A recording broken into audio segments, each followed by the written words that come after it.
Oh, hi. As you can see, I work from home now, which has many advantages to it. But I'd say that after watching the movies we're going to talk about this week, probably the biggest advantage is not having to go into the workplace. It's a lot safer. You sure about that? What? Ah!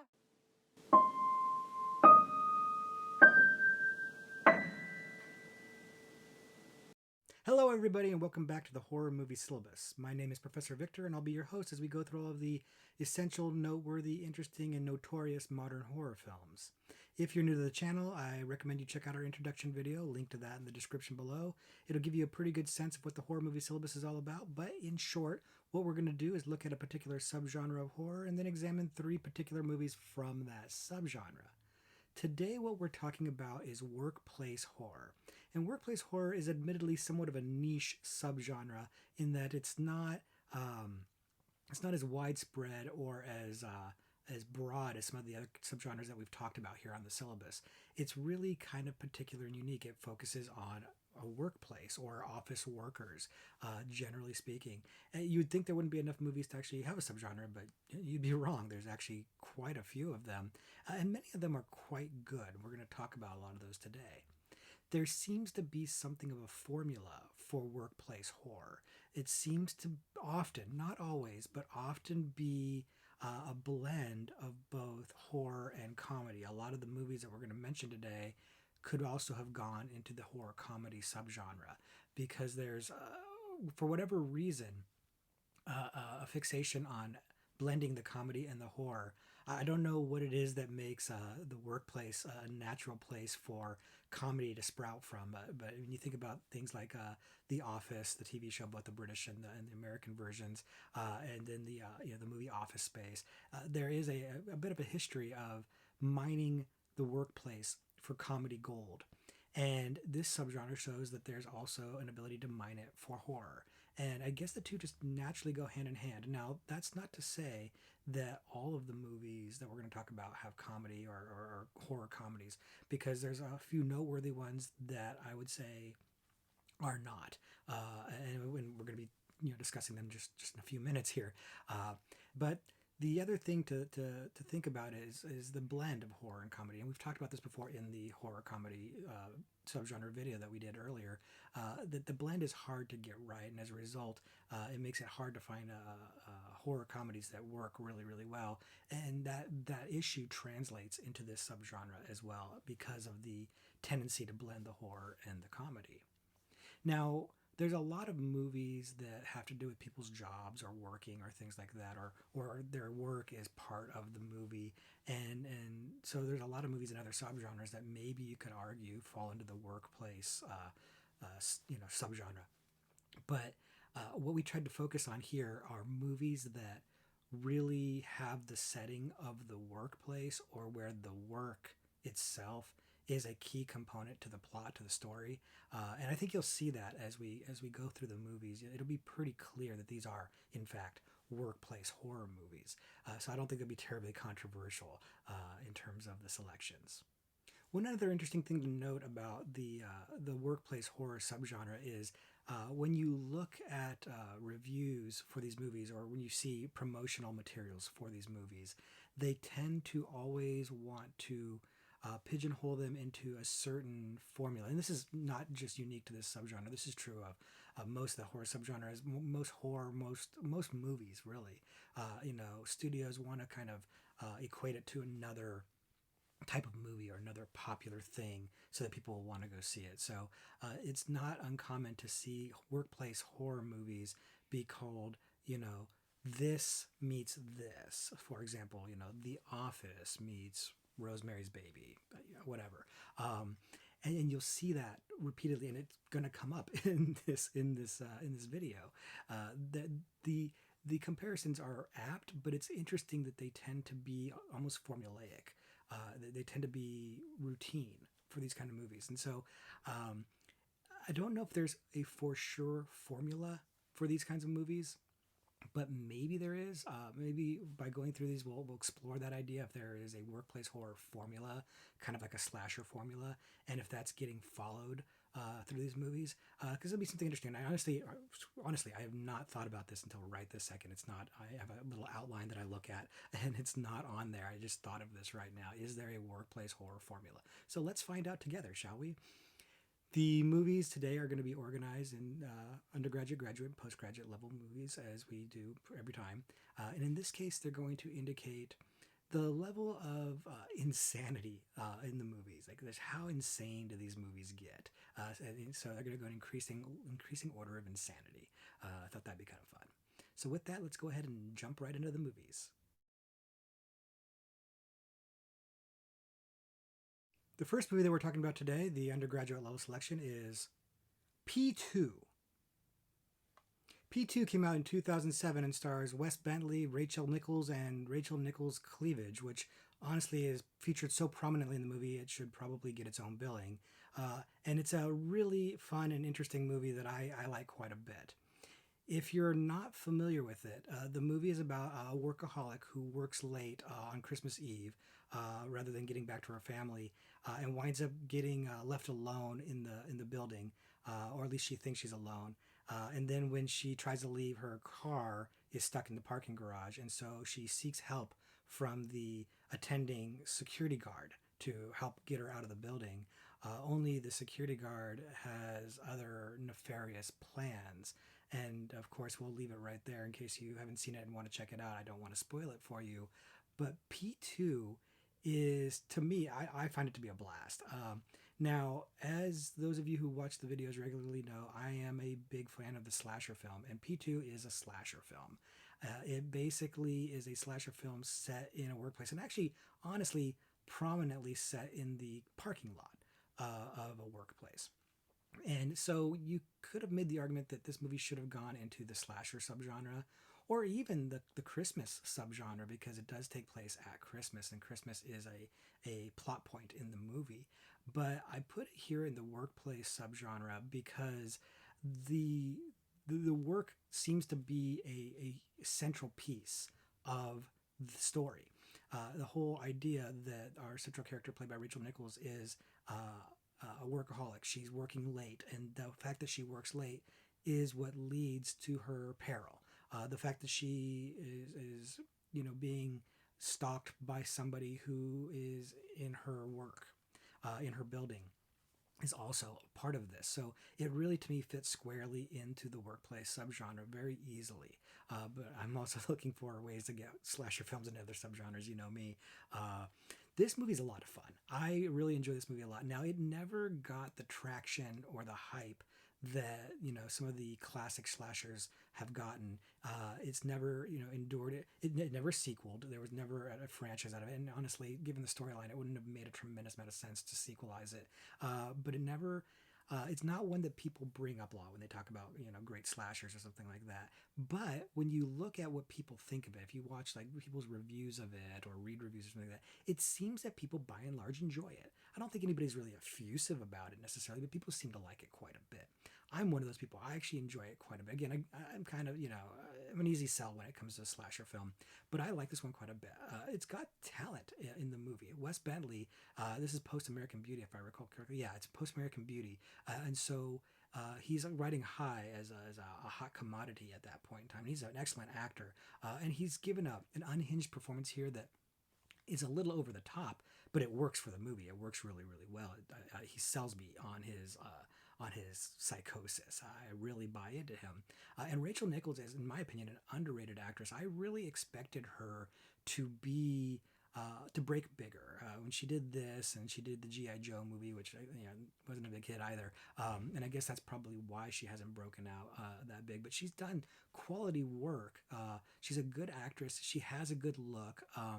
It seems like she would make for a good leading woman, maybe not Oscar tier, but like somebody marketable, like a Jessica Alba type or something like that, attractive, decent enough acting, although actually I think Rachel Nichols is a much better actress than Jessica Alba. But the point is, Rachel Nichols was never the big star that I thought she was going to be, but when you watch her in this movie, she really sells it. She really draws you in and makes you connect with her, and it's important because the movie is focused on her. She is basically on screen the entire time, and you're with her the entire time, and you have to believe not only in her fear, which I think she crushes, but also in her decision making. You know, there's a lot made, especially in slasher movies, of people doing dumb things, making dumb decisions. And I think that this movie is one of the ones that they do a pretty good job of having the character do things that you would do, try things that you would try, and then of course they fail and stuff like that. But because of that, you respect the character, you like the character, you're on her side, and you don't get mad at her. You're invested in her the entire time. Now, give credit where credit's due. Part of that's the script, but part of that's also Rachel Nichols. She's a likable actress, and she uses that likability to ingratiate you to the character, and it's key. It's key to the movie. The movie also comes up with some interesting set pieces or interesting dire situations, considering the limitations of being in primarily a parking lot and then an office building. There's only so much you can do with that. It's not as broad and open as the woods. In fact, it's quite the opposite of that. But it uses the confinement aspect of that really well. It taps into that trapped feeling and uses that uncomfortableness, that claustrophobia, if you will, really well. And then it finds some fun things to do in these spaces to put our hero in danger and threaten her life. Things that you wouldn't think of, and I don't think it goes so far as to give you paranoia or phobia about going into an office building, but things that you probably never thought of in an office building or in a parking lot before. Like, wow, I never really thought about that actually happening, and maybe some of it's a little bit of a stretch, but fun, creative. The movie is underrated in my opinion, and I don't think I'm the only one who has that opinion that it's better than you would think it would be. Now, maybe it's the title. P2 is a little bit bland. It doesn't really tell you anything. Maybe a lot of people going, well, what was P1? But it's not beloved or revered to the degree that I think it should be. I think it's a much better movie than it got credit for. I think it should have been a bigger hit. I think it should be talked about a little bit more than it currently is.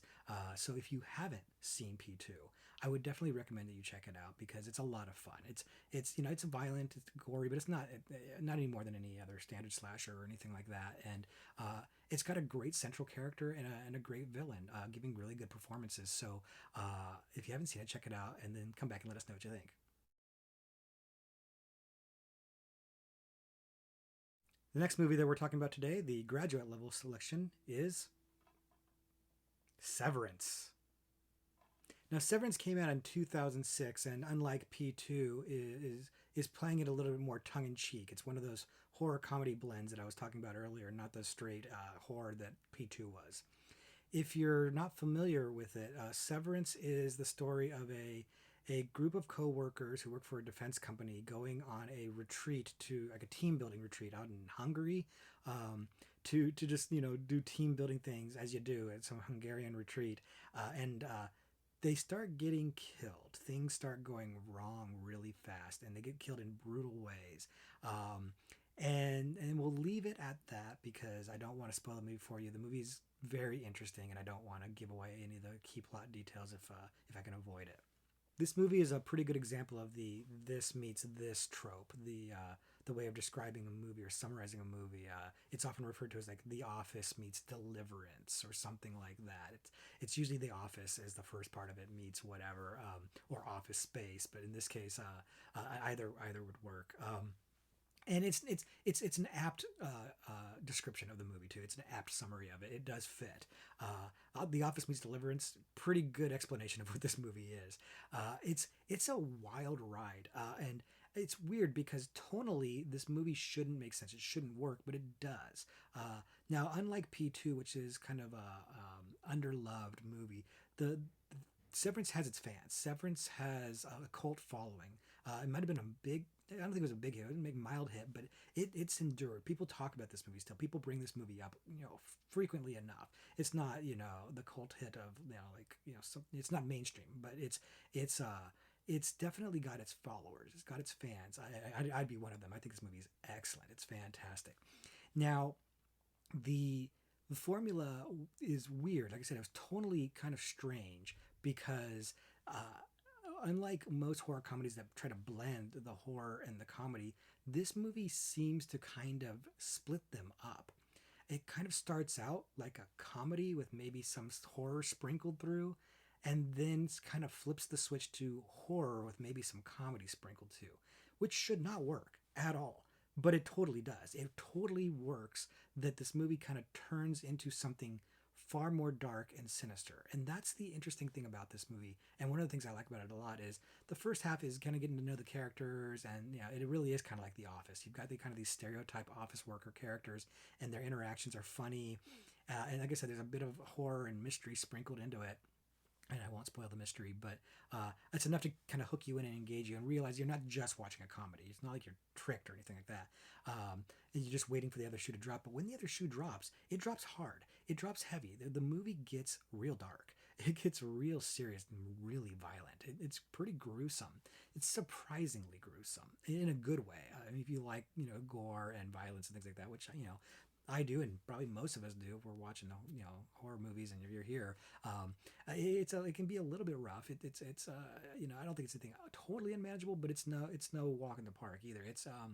It's legitimate horror violence in the movie, and like I said, maybe a little bit of comedy sprinkled through it, but for the most part, it stops being a horror comedy and just becomes horror. And again, it shouldn't work. To switch from one to the other like that shouldn't work. But for whatever reason it does. I'll just tip my hat to the director on this because it works really, really well. Now the movie stars many actors I don't know. But Danny Dyer apparently is a thing in the UK. I'm not really that familiar with him. He's like one of the stars of this movie. I only really know about him because I watched the Ryan Hollinger's video about this movie, and he talks about it quite a bit. So most of what I know about this guy comes from Ryan Hollinger. Thanks, Ryan. So I don't know if that's a thing, and you can watch Ryan's video to get all the background on that. But everybody in the cast is really good. They're funny when they need to be funny, and they're serious when they need to be serious, and they kind of transition between the two really, really well. Their performances are fun but also believable, and it works very well to keep you into the movie because it would be so easy to slide out of this movie. It'd be so easy to just kind of roll your eyes at it. This is ridiculous, but it never happens. It never goes that way. And I think credit needs to be given to the cast for that because they balance it really well. They manage to make it so that it's a good transition between cracking jokes and being kind of tongue in cheek and smarmy to being genuinely scared. Between winking at the camera and then running. It's a very well made movie, both behind and in front of the camera, and I like it very, very much. Now, one bleak note to mention here is there is a particular kill in the movie that apparently inspired a real life kill in Britain. One of those life imitates art kind of situations. It's always kind of grim and unhappy.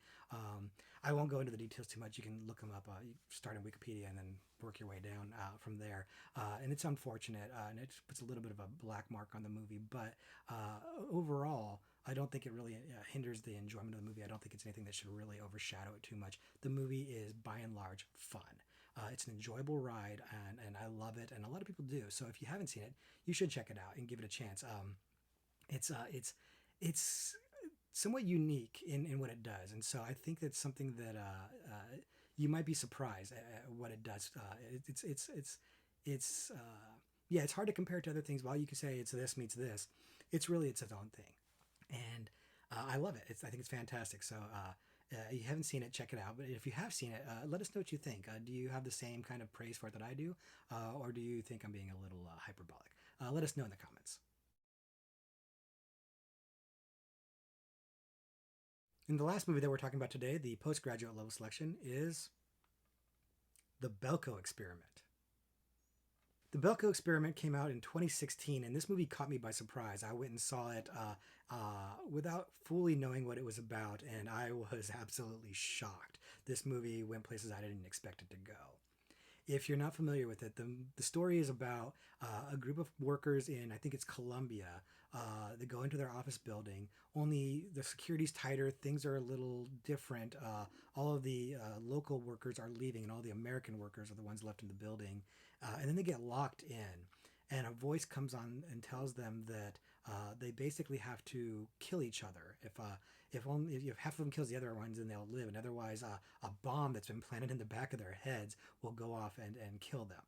And it's a wild ride, man. It's something that I didn't see coming. It was really a trip of a movie.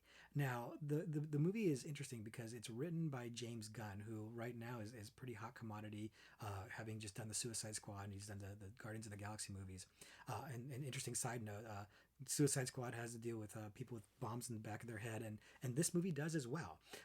So I don't know, is James Gunn borrowing from himself? Maybe. Although I think the Suicide Squad has its stories, that story point comes from the comics, but I'm getting way off topic. Belko Experiment is it's kind of a tongue-in-cheek movie. It's kind of a comedy, but wasn't made that way. And it's an interesting thing. I know that a lot of people who review this movie didn't really care for it that much because it felt tonally weird. It felt like it was a comedy, but it was way too grim. And I think that's probably an accurate critique of the movie, except that I like it for that reason. I do think that James Gunn wrote a script that is funny and tongue in cheek and just kind of over the top and not meant to be taken too seriously. And then I think it was directed by somebody who didn't quite get that joke and took it really seriously. And as a result, you get this movie that is utterly bizarre. It's really, really strange. Like people just act in very unpredictable, weird ways that kind of don't make sense. If I'm being honest with you, it doesn't make sense. It's a hard sell to believe that people would devolve this quickly and in the ways that they do. And yet, I'm with it. I'm with it. I'm into this movie. I like that it goes from like kind of funny to really dark, like like a flip of a dime. Like it's just really, it's really all over the place. But to me, it worked because the chaos of the story and all these people turning against each other, all these coworkers turning against each other in some sort of like battle royale fight, kind of was reflected by the filmmaking just kind of being a little all over the place too. It worked for me. I don't think that it was intentional. I think it was a mistake. A lot of people have opined that whoever was making the movie didn't understand the script, and I think that's probably true. But I find it to be a happy accident. I think it works really well. And I mentioned battle royale, and again, this is one of those ones where the people say, it's this meets this, and in this case, they often say Office Space meets battle royale, and again, pretty apt comparison. And I love those movies, both Office Space and Battle Royale. So blending them together works for me. Again, it's got a cast full of people that are largely likable. In this case, you'll see a lot of recognizable names, people like Tony Goldwyn and Michael Rooker, and James Gunn people. Interestingly enough, even though he didn't direct this movie, you see people that wind up in a lot of his movies showing up here, including his brother Sean Gunn, and everybody here in the cast is capable. They're bringing the energy, they're bringing believability, and once again, so the fun parts work and the extreme parts work. And this movie is extreme. There is a lot of violence in this movie. Yeah. Now, I would say, unlike Severance, where it's really grim and dark and gruesome, and almost revels in some of the violence, in here it's more about the shockingness of the violence. It's the insanity, just watching people just get murdered. And we live in an era where there's a lot of, at least in America, a lot of mass shootings and stuff like that. So this movie kind of has an even darker tone or a more visceral impact because of that. Like if you take this movie seriously, it's a really disturbing movie. Now you're not supposed to, and that's the weird thing about it. Again, like the script doesn't really want you to take it seriously, but the director does. And so you can kind of ride this line and have a good time, but also kind of just go, geez, like that's really, really dark and really disturbing. And I liked that. I liked that ride. It's admittedly not going to be for everybody. It's the kind of ride that I don't know. Like I'm here telling you I really like this, but I don't know that I'd necessarily recommend it to at least not to all of you. It's a weird movie, man. It's the only way I can say it. It's weird. It's riding a weird line of funny and dark that is an imperfect blend, to say the least. I wouldn't even call this a horror comedy because the humor is so subdued that it's like it doesn't really quite shine through because of the bleakness of the actual events happening on the screen. And so again, I liked that. I thought it was cool, but it's not going to be for everybody. Now, one thing I will confess is that the ending of the movie is a little less than satisfying. I didn't love it, and I think it's a slight spoiler. They were trying to set it up for sequels, or at least that seems to be the case. That they're clearly trying to set it up for sequels, and I wouldn't be opposed to a sequel, but it doesn't really need one. It doesn't really warrant one. But the ending wasn't. I don't know. I guess we were supposed to be drawn in by the mystery of it all, but it fell a little bit flat to me. That's a minor nitpick, a minor quibble. It's not really. I still really like the movie quite a bit, but I just mentioned that because I know that some people would probably feel the same way, and it's worth noting that none of the sequels ever got made. I don't think this movie was quite the hit. I think more people don't get into that weird blend of the James Gunn script and the bleak, violence as I did. So that's my caveat. The movie ain't for everybody, but I had a tremendous amount of fun with it. I find that blend to be great. I went in blind, so I didn't really know what to expect, and I thought that worked out really well. And like I said, I can't recommend it to everybody, but for those of you that think this might be interesting to you, check it out and let me know what you think. And for those of you that have seen it, do you fall on the side of, yeah, it's just a weird mess of a movie that's tonally off and doesn't make a lot of sense? Or are you with me where you're along for the ride? And either of those things is fine. But I'd love to hear about it in the comments. So share your opinion on the Belko experiment. How did you feel about it? And where do you stand on it? So that's going to do it for our exploration into workplace horror. But we've got a few extra credit movies for you just in case you feel like skipping work and watching one of them. The first one we're going to talk about is a movie called Mayhem. And I'll tell you, Mayhem is a movie that just missed being on the syllabus because I like it a whole lot. The movie stars Samara Weaving and Stephen Yeun.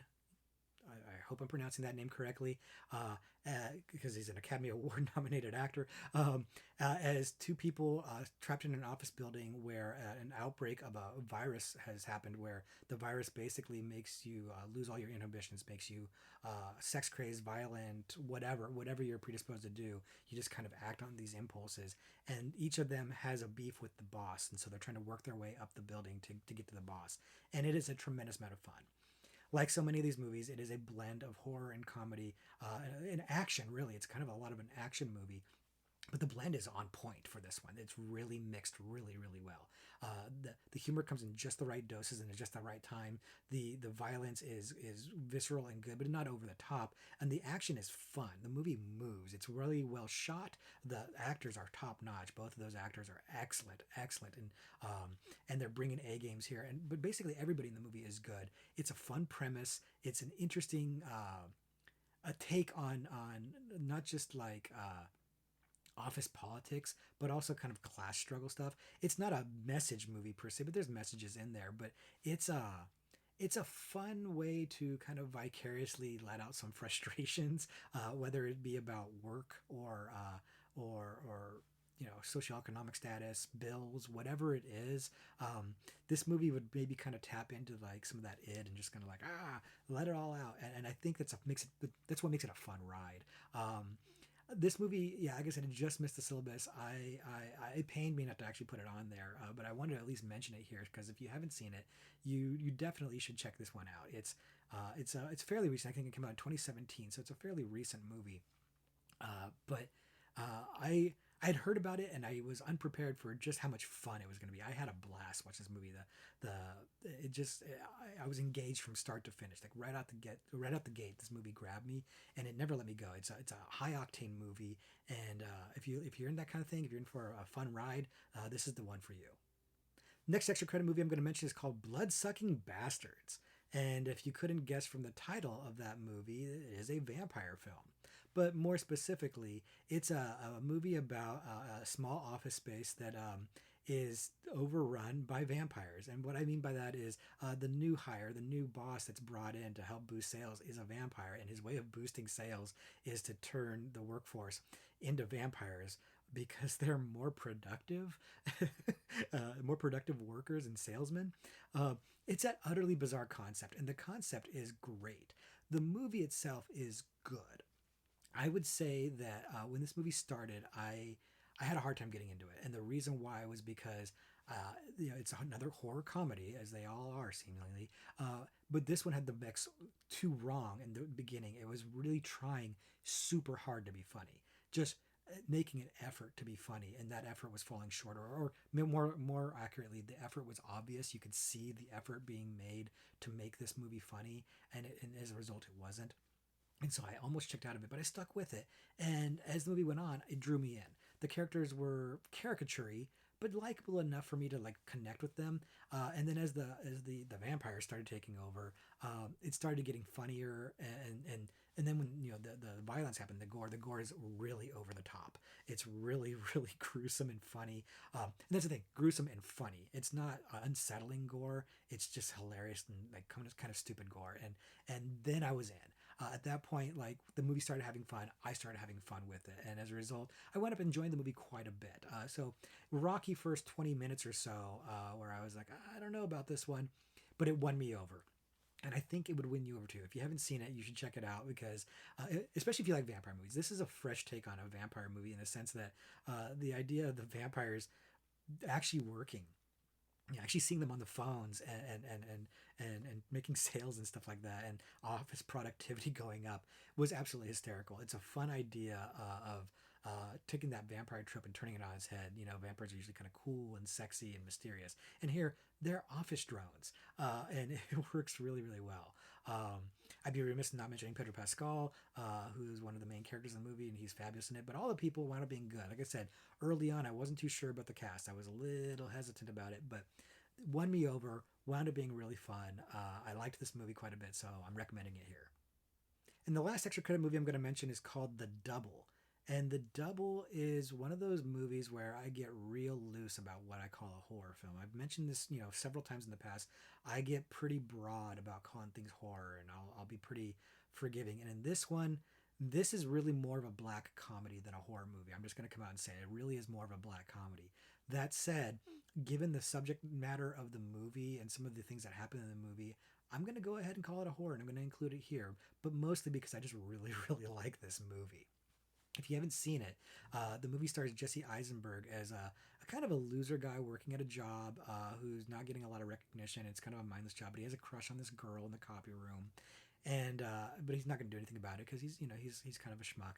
And then a new guy gets hired who looks just like him. It's basically him. Like, I think his name is James Simon in the movie, and the other guy's name is Simon James, or vice versa.